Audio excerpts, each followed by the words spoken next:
গন্ডগোল শুরু হলো না? শিগগিরি এই এটা পাত পাত শিগগিরি। হ্যাঁ আসনটা, আরে আমার পেছনে ঘুরছিস কেন রে বাবা? এইখানে। হ্যাঁ পৃথা, মিষ্টি কই? মিষ্টি প্লেট কি আনবে? ভুলে গেলে চলবে।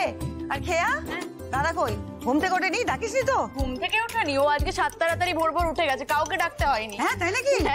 ভোর বেলা ঘুম থেকে ওঠে কোথায় বেড়াচ্ছে? যা ধরে নিয়ে। আমি দাদা ভাইকে ডেকে নিয়ে আসছি। এই আরে তুই দাঁড়া, আমি ডেকে নিয়ে আসছি, তুই কেন থাকছিস? চুপটি করে দাঁড়া, সব বাড়িয়ে চালিয়ে দেবে। এই শোন না, বেঁধে আন, এত দেরি করছে কেন? এরপর আবার বৃদ্ধি আছে, বৃদ্ধিটা পুরো। এই পুরোহিত মশাই কোথায় পৃথা? আরে এক্ষুনি চলে আসবেন, ওনাকে তো নিয়ে যাওয়ার জন্য গাড়ি পাঠানো হয়ে গেছে। গাড়ি পাঠানো হয়েছে মানে কি? গাড়ি পাঠানো হয়েছে? গাড়ি পাঠানো হয়েছে, এরপর গায়ে হলুদ আছে, তারপর খাওয়া দাওয়া সারতে না সারতেই না দেখবি সাজানোর লোক চলে আসবে, তখন আর সময় পাওয়া যাবে না। ওরে একটা কাজ দেরি হওয়া মানে সব দেরি হওয়া, তোদের বোঝানো যায় না? ভিডিও করেই যাচ্ছে, ভিডিও করে। দাদা ভাইয়ের বিয়ে বলে কথা, একটু সাজুগুজু করবে না? কিসের সাজুগুজু রে? সকালবেলা দই চিড়ে খাবে, তার জন্য সাজুগুজু কিসের? তাই না তাই? ওরে ঋষি আয় রে। উফ, খাবি না? আয় শিগগিরি। ওই তো দাদা ভাই এসে গেছে। আয় আয় শিগগিরি বসে পড়, বসে পড়। অনেক দেরি হয়ে গেছে। ও মা, তোমাকে তো একটা কথা বলাই হয়নি। সকালবেলা যখন আমি গেছিলাম ওকে ঘুম থেকে ডাকতে, মা দেখি রুমে নেই, কি জানি কোথায় গিয়েছিল। হ্যাঁ রে, না বলছি কোথাও বেরিয়েছিলি নাকি?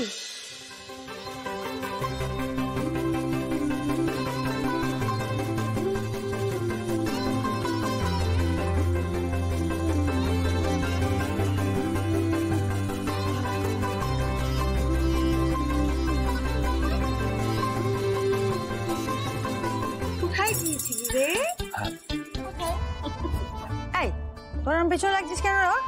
আমার ছেলেটা মর্নিং ওয়াকে গিয়েছিল, তাই না রে? পরিশ্রম করেছি, এত পরিশ্রম করেছি, খিদে চাগার দিয়ে উঠেছে, ও সবটা খেয়ে নেবে, তাই তো? আর একটু বড় করে হাঁ কর। এনে এবার তোরা খাওয়াতে শুরু করতো, বড় করে হ্যাঁ। এনে তুই এবার খাওয়াতো। জানিস এই খাওয়াতে দেখে না আমার জ্যোতি আর বিভার জন্য ভীষণ মন কেমন করছে, খুব কষ্ট হচ্ছে।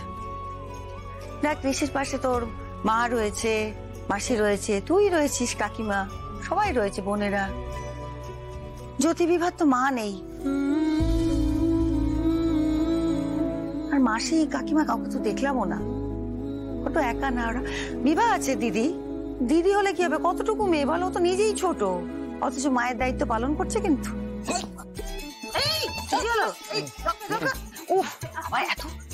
এত তাড়াতাড়ি বলিনি বাবা, খেতে আরেকটু খাবে, হেঁটে তুলছিস তো, আরেকটু খা।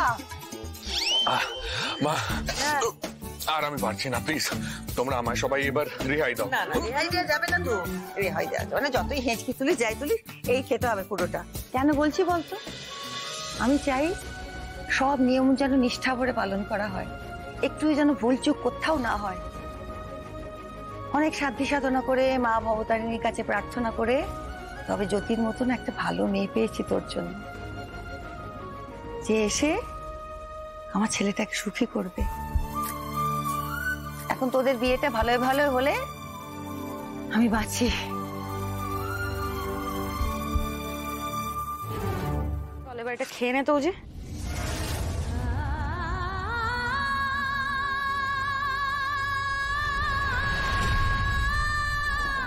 বিয়ের সব নিয়ম পালন করতে আমার ভালো লাগছে না দিদি। তুই চাপ নিচ্ছিস কেন বলতো? তোকে পুরোটা খেতে হবে না, আমি খানিকটা এখান থেকে মেরে দেবো। সব লোক দেখানো জিনিসপত্রগুলো আমাকে একটু করতে হচ্ছে, কি করব?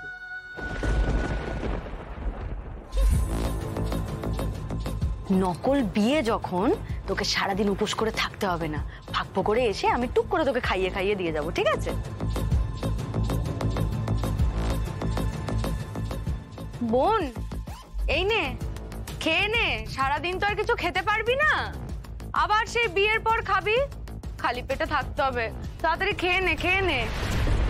ভাসি যায় ঢেউ আলাদা হয়েও, খা জ্যোতি। দুই কিনারে ঝুমে থাকি সারাটা জীবন, মিশে যেন এই তো লক্ষ্মী মেয়ে। মানে যেভাবে পুলিশদের আপনার কথা শুনতে দেখলাম, দেখে তো মনে হলো যেন আপনি ভাড়া করে এনেছেন ওদের।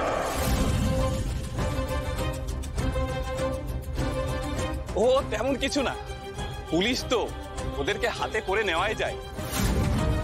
একটু ভালোভাবে কথা বলা, আর তো বাকি বোঝেন। সেই বোঝারই চেষ্টা করছি আর।